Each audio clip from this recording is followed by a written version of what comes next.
ಕಾಗವಾಡ ಕಿಳೇಗಾವ ಬಸವೇಶ್ವರ ಏತ ನೀರಾವರಿ ಯೋಜನೆಯನ್ನು ಮುಂಬರುವ ಜೂನ್ ತಿಂಗಳೊಳಗಾಗಿಯೇ ಪೂರ್ಣಗೊಳಿಸಿ ಕಾಲುವೆಗಳಿಗೆ ನೀರು ಹರಿಸುವುದಾಗಿ ಕಾಗವಾಡ ಶಾಸಕ ರಾಜು ಕಾಗೆ ಹೇಳಿದರು.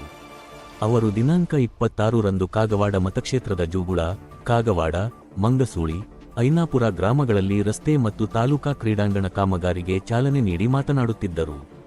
ಈಗಾಗಲೇ ಜನವರಿ 26ರಂದು ಒಂದು ಮೋಟಾರ್ ಅಳವಡಿಸಿ ಪ್ರಥಮ ಹಂತದಲ್ಲಿ ಮದಭಾವಿ ಮತ್ತು ಅರಳಿಹಟ್ಟಿ ಗ್ರಾಮಗಳಿಗೆ ನೀರು ಹರಿಸಲಾಗಿದ್ದು, ಜೂನ್ ಒಳಗಾಗಿಯೇ ಇನ್ನೂ 4 ಮೋಟಾರ್ಗಳನ್ನು ಅಳವಡಿಸಿ ಏತ ನೀರಾವರಿ ಯೋಜನೆಯ ಮೂಲಕ ಬರಗಾಲ ಪೀಡಿತ ಶೇಕಡಾ 60ರಷ್ಟು ಪ್ರದೇಶಕ್ಕೆ ನೀರು ಹರಿಸಲಾಗುವುದು ಎಂದರು.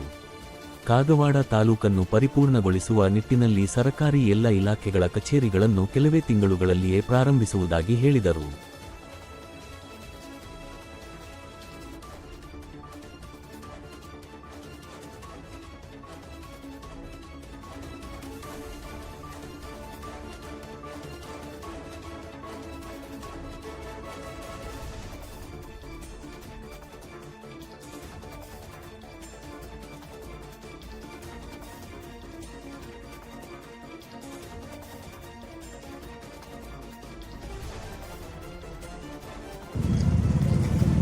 ಬಿಡು